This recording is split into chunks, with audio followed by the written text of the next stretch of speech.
كل نفس ذائقة الموت. وقال الله تعالى في موضع آخر: لقد من الله على المؤمنين إذ بعث فيهم رسولا من أنفسهم يتلو عليهم آياته ويزكيهم ويعلمهم الكتاب والحكمة وإن كانوا من قبل لفي ضلال مبين. معزز حاضرین، اللہ رب العالمین نے ارشاد فرمایا، اللہ رب العالمین نے مومنوں پر یہ احسان کیا ہے کہ انہی میں سے ایک رسول بھیجا جو ان پر اللہ کی آیتیں تلاوت کرتا ہے اور ان کو پاک اور صاف کرتا ہے اور انہیں قرآن اور حدیث کی تعلیم دیتا ہے، اگرچہ کہ اس سے پہلے یہ لوگ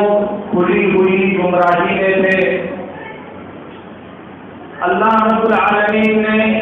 مومنوں پر یہ احسان جتایا ہے کہ اللہ رب العالمین نے ان کے درمیان انہی میں سے ایک رسول بھیجا جس کا کام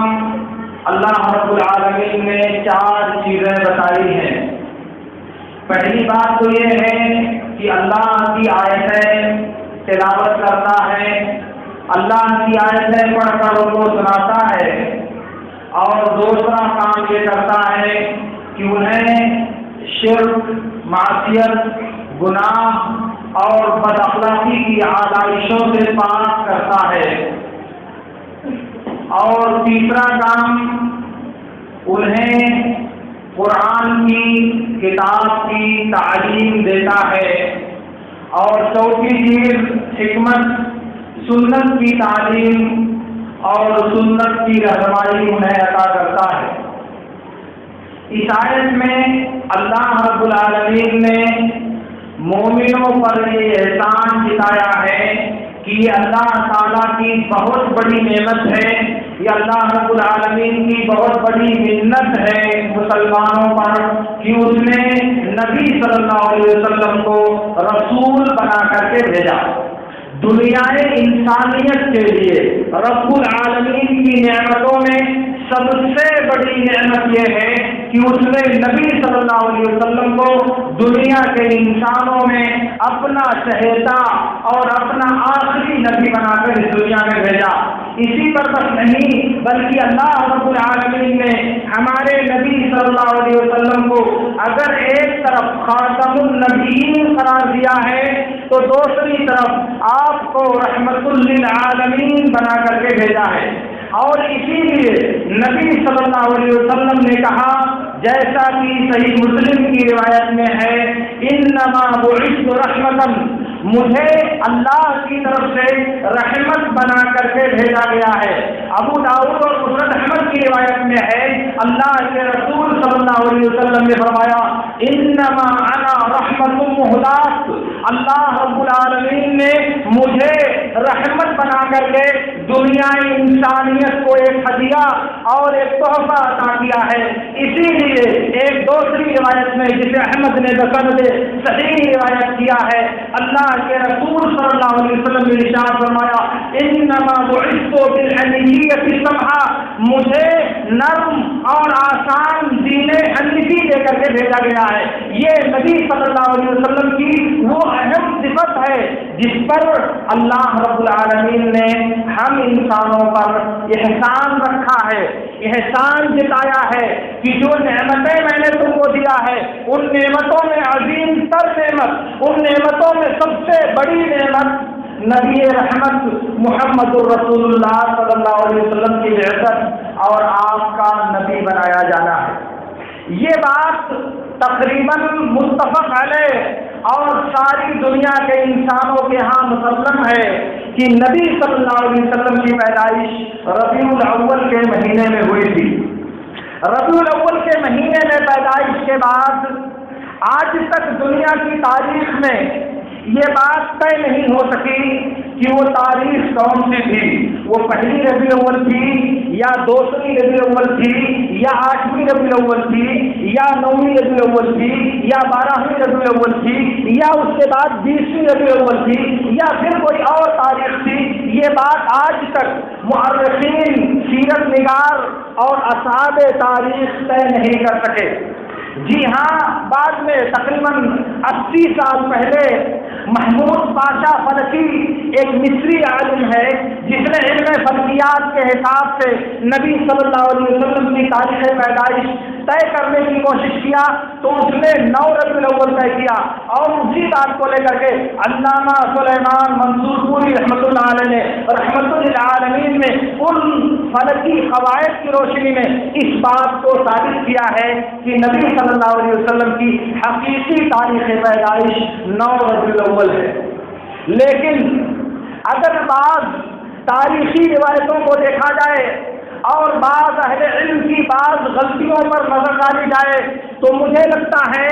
کہ مصنف عبدالرزاق میں یا ابن ابی شیبہ نے اپنے مصنف میں بعض صحابہ جیسے ابن عباس رضی اللہ تعالیٰ عنہما سے نبی صلی اللہ علیہ وسلم کی تاریخ پیدائش 2 ربیع الاول نقل کیا ہے، اور یہ جو اس میں غلطی ہوئی ہے وہ تفصیل طلب اور علمی موضوع ہے، لیکن سر میں ابھی آپ سے عرض یہ کرنا چاہ رہا ہوں کہ نبی صلی اللہ علیہ وسلم کی پیدائش کی جو تاریخ ہے وہ تاریخ اہل سیر اور اہل تاریخ کے ہاں انتہائی زیادہ اختلافی ہے۔ اس کے برخلاف اصحاب سیر سب کے سب اس بات پر متفق ہیں کہ محمد رسول اللہ صلی اللہ علیہ وسلم کی تاریخ وفات 12 ربیع الاول ہے، یعنی اس بارے میں تو اختلاف ہے کہ نبی کی پیدائش کس تاریخ میں ہوئی، لیکن اس بارے میں کوئی اختلاف نہیں ہے کہ نبی صلی اللہ علیہ وسلم کی وفات سوموار کے دن 12 ربیع الاول کو ہوئی تھی، اور پیدائش بھی سوموار کے دن ہوئی تھی، کیونکہ پیدائش کی تاریخ تو صحیح مسلم میں اللہ کے رسول صلی اللہ علیہ وسلم سے ثابت ہے۔ ابو قتادہ انصاری رضی اللہ تعالیٰ عنہ کہتے ہیں کہ اللہ کے رسول صلی اللہ علیہ وسلم سے سوموار کے روزے کے بارے میں پوچھا گیا تو آپ نے کہا ذاک یوم ولدت فیہ وفیہ انزل علی، اور دوسرا لفظ ہے وفیہ بعثت، کہ سوموار کا دن وہ ہے جس دن میری پیدائش ہوئی ہے اور اسی دن مجھے نبی بنایا گیا ہے، میری بعثت ہوئی ہے، مجھ پر قرآن کا نزول شروع ہوا ہے۔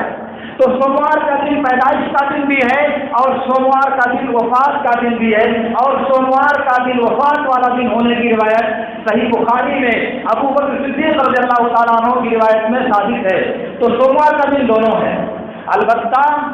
تاریخ کون سی ہے؟ میں نے کہا کہ پیدائش والی تاریخ کے بارے میں شدید اختلاف ہے، مگر وفات والی تاریخ کے بارے میں سب کا اتفاق ہے۔ اب سوال یہ ہے کہ اگر 12 ربیع الاول کو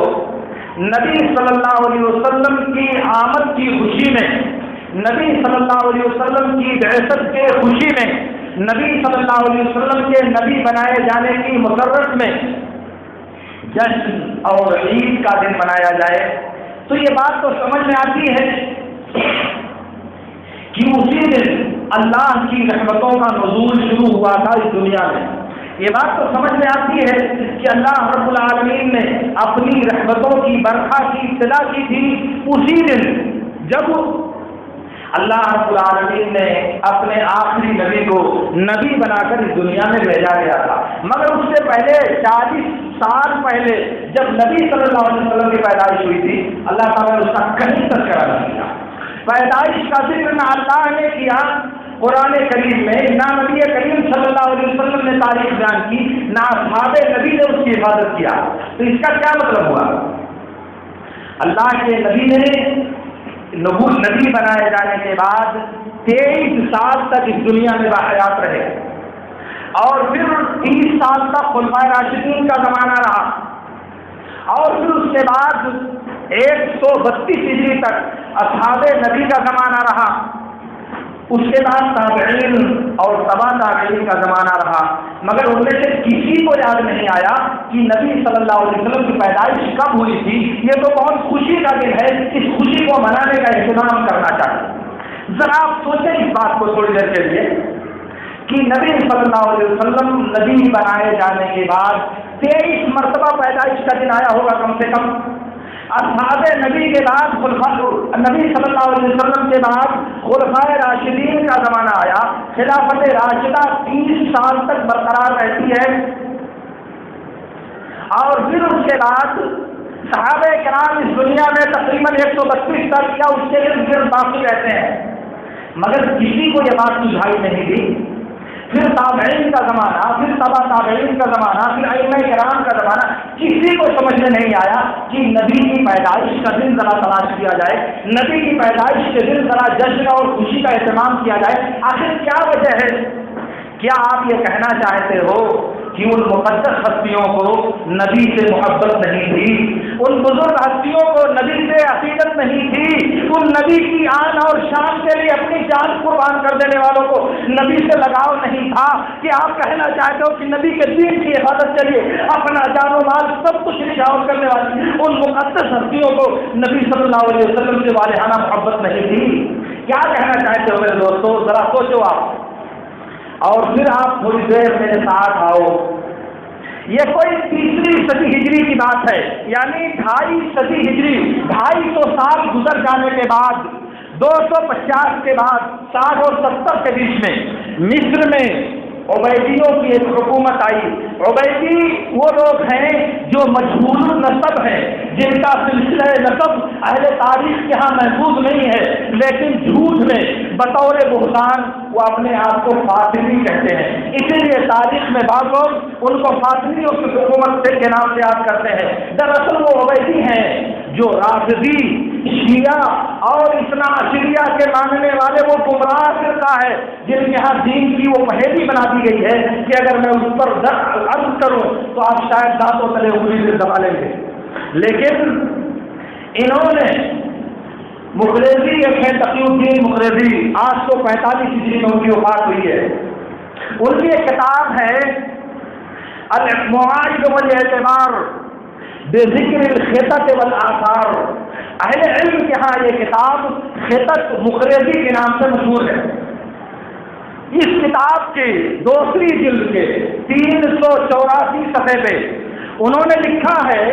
کہ مصر میں ان عبیدیوں نے 6 میلاد کی ایجاد کیا تھا۔ مصر میں عبیدیوں نے 6 میلاد، 6 عید پیدائش کے ان لوگوں نے شروع کیا تھا۔ ایک تو نبی صلی اللہ علیہ وسلم کا جشن میلاد، دوسرے نمبر پر علی بن ابی طالب رضی اللہ تعالیٰ عنہ کا جشن میلاد، تیسرے نمبر پر حسن رضی اللہ تعالیٰ عنہ کا جشن میلاد، چوتھے نمبر پر حسین رضی اللہ تعالیٰ عنہ کا جشن میلاد، اور 5ویں نمبر پر فاطمہ بنت محمد رضی اللہ تعالیٰ عنہ کا جشن میلاد، اور 6ویں نمبر پر امام وقت جو اس وقت خلیفہ ہے اس خلیفہ کی جشن میلاد۔ یہ شروع کہاں سے ہو رہی ہے؟ رافضیوں کی طرف سے، باطنیوں کی طرف سے، عبیدی جیسے گمراہ فرقے کی طرف سے، جنہوں نے جھوٹ میں اپنے آپ کو فاطمی کہلانا پسند کیا تاکہ اپنے نسب کا جو چور ہے اس چور پر پردہ ڈالا جا سکے اور دنیا کی آنکھوں میں دھول جھونکی جا سکے۔ بہرحال اب معاملہ یہ آیا کہ اس عمل کی ابتدا رافضیوں نے کیا ہے۔ مشکل ہوئی سنیوں کے لیے کہ بھائی رافضیوں کے ایجاد کرتا عمل کو سنی کیوں مانیں گے، یہ لوگ تو شروع کریں گے، تو اس کے لیے ایک دوسرا ہیلا تراشا گیا۔ آپ سنیں،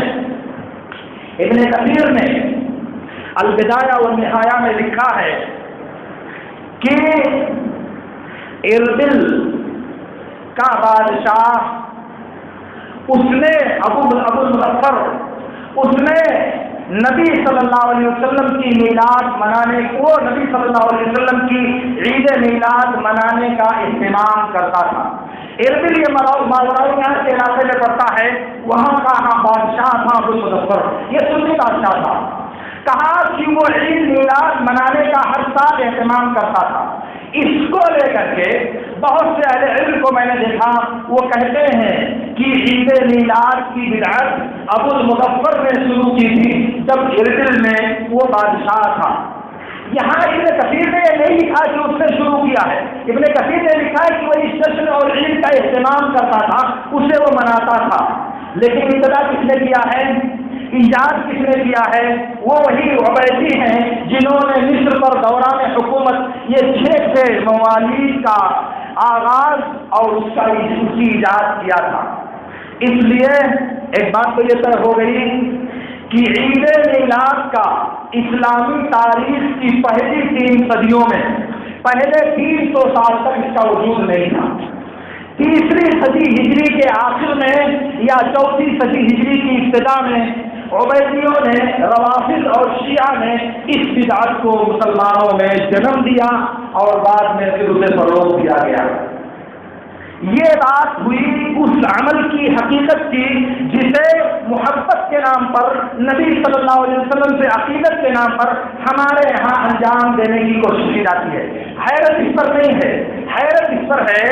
کہ اگر کوئی آدمی اس عید میلاد کو بدعت قرار دے،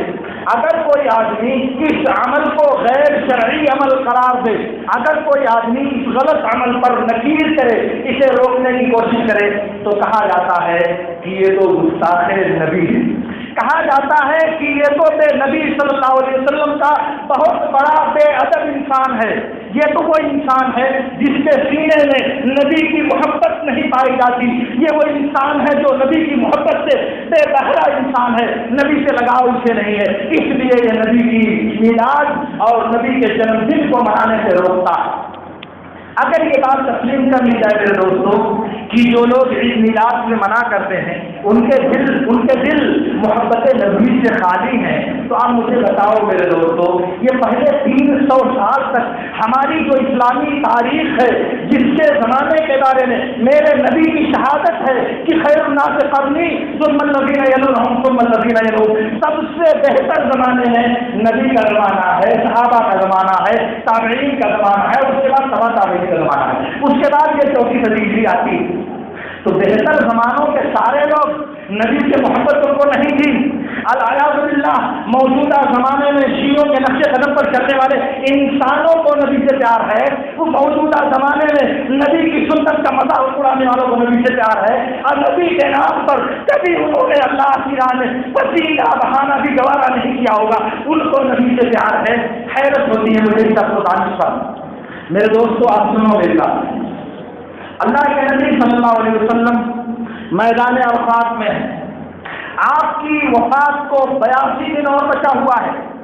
یعنی 82 دن بعد نبی کی وفات ہونے والی ہے، اور اللہ رب العالمین نازل فرماتا ہے الیوم اکملت لکم دینکم واتممت علیکم نعمتی ورضیت لکم الاسلام دینا، آج میں نے تمہارے لیے تمہارے دین کو مکمل کر دیا اور آج میں نے اپنی نعمت تم پر تمام اور مکمل کر دی، اور دین کو اور اسلام کو بطور دین تمہارے لیے پسند کر دیا۔ دین تو پورا ہو گیا، پورا ہونے کا مطلب یہ ہے کہ اس میں کوئی کمی نہیں ہے کہ باہر سے کوئی چیز اس میں داخل کی جائے، اس میں کوئی زیادتی نہیں کہ اس کو نکال کر کے باہر کرنے کی کوشش کی جائے۔ اب آپ مجھے بتائیں، جب دین نبی کی زندگی میں پورا ہو گیا اور نبی کی زندگی پر کسی نبی نے، کسی صحابی نے اور کسی بھی نبی کے ماننے والے نے نبی کا جنم دن بنانے کی کوشش نہیں کیا، تو اسے دین کا نام دیا جا سکتا ہے کیا؟ 4 صدی ہجری میں کسی عمل کا آغاز کیا جائے اور اسے داخل فی دین قرار دیا جائے، کیا یہ بات اب آپ کی گوارا کرتی ہے کیا؟ ظاہر کی نہیں، کیونکہ تکمیل دین کے بعد جو عبادت اور جو عمل پیدا کی جائے وہ سیدھے بدعت ہے، اسے دین کی شرف دینے کا کوئی حق حاصل نہیں ہے، اور خاص کر کے وہ عمل جس عمل کو اللہ کے دشمنوں نے، نبی کے دشمنوں نے، صحابہ کے دشمنوں نے، ائمہ کرام اور تابعین کے دشمنوں نے ایجاد کیا ہو، عبیدیوں نے جسے وجود بخشا ہو اس زمین پر، ان کے ایجاد کا عمل کی کیا حیثیت ہوگی؟ اسے دین کا نام دیا جا سکتا ہے ظاہر ہے کہ نہیں؟ اب ایسی صورت میں جو عمل نہ نبی نے کیا، نہ صحابہ نے کیا، نہ تابعین نے کیا، نہ تبع تابعین نے کیا، اور نہ ائمہ کرام نے کیا، اور ہماری تاریخ سے پورے 300 سال تک جو غائب رہا اور بعد میں اسے ایجاد کیا گیا، اسے دین بننے کا حق حاصل ہے؟ ظاہر ہے کہ نہیں۔ اور جب کرنے کا حقیق سے حاصل نہیں ہے، پھر اسے محبت کا معیار کیسے قرار دیا جا سکتا ہے؟ پھر اسے عقیدت کی پہچان کیسے قرار دی جا سکتی ہے؟ سمجھ رہے ہیں آپ میری بات کو؟ ورنہ مجھے میری بات سنیں آپ، نبی صلی اللہ علیہ وسلم سے محبت کرنا، نبی صلی اللہ علیہ وسلم سے الفت رکھنا اور نبی صلی اللہ علیہ وسلم سے عقیدت رکھنا، یہ ایمان کا وہ جز ہے، ایمان کا وہ حصہ ہے جس کے بغیر کوئی آدمی مومن نہیں ہو سکتا۔ میرے نبی صلی اللہ علیہ وسلم نے کہا، بخاری میں مسلم میں انس بن مالک اور ابو ہریرہ دونوں سے مروی ہے، والذی نفسی بیدہ لا یؤمن احدکم حتی اکون احب الیہ من والدہ وولدہ والناس اجمعین۔ نبی کی محبت دنیا کی ہر چیز سے بڑی ہوئی ہونی چاہیے، اور لیکن اس محبت کی پہچان کیا ہے؟ اس محبت کی نشانی، اس محبت کی علامت کیا ہے؟ بھائی زید احمد بکر سب کو دعویٰ ہے، سب کہتے ہیں کہ ہم نبی کے دیوانے، نبی سے محبت کرنے والے اور نبی کا دم بھرنے والے ہم لوگ ہیں، لیکن ثابت کیسے ہوگا کہ سچا محب کون ہے؟ یہاں ایک بات اور یاد آتی ہے مجھے کہ ایسے موقع سے عام طور سے لوگ عشق کا لفظ استعمال کرتے ہیں کہ ہم لوگ در حقیقت عاشق نبوی ہیں، عاشق الہی ہیں، نبی سے عشق رکھنے والے ہیں۔ یہ کلمہ انتہائی غیر شرعی، انتہائی غیر معقول اور انتہائی زیادہ فحش معنی کا حامل لفظ ہے۔ اس لفظ کے بارے میں اگر اللہ نے مجھے موقع دیا تو میں اس کی تعریف کے بارے میں کبھی آپ سے عرض کروں گا کہ اس کلمے کی حقیقت کیا ہے اور اس کا معنی کیا ہے۔ اسی لیے مسلمانوں کے لیے جائز نہیں ہے کہ اللہ اور اس کے رسول کے لیے کبھی بھی عشق الہی یا عشق نبی کا استعمال کریں، یہ حرام ہے، جائز نہیں ہے۔ وہ بات میں پھر کبھی عرض کروں گا۔ سر دست میں کہنا یہ چاہ رہا ہوں کہ محبت کا دعویٰ تو سب کو ہے، کیونکہ محبت کے بغیر آپ مومن نہیں ہو سکتے، آپ کا ایمان مکمل نہیں ہو سکتا۔ تو سوال یہ ہے کہ کیسے مانا جائے کہ کون اپنے دعوے میں سچا ہے، کہ دل کی بات صداقت پر مبنی ہے، یہ مانا کیسے جائے؟ علامت کیا ہے، پہچان کیا ہے، معیار کیا ہے اس کو تولنے کا؟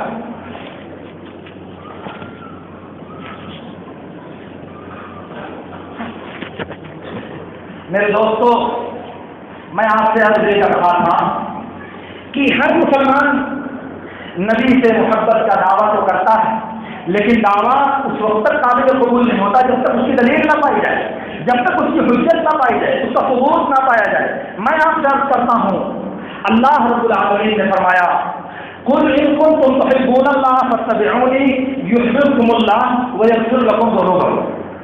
اگر تم اللہ سے محبت کا دعویٰ کرتے ہو تو اے نبی آپ کہہ دیجیے کہ تم لوگ میری اتباع کرو،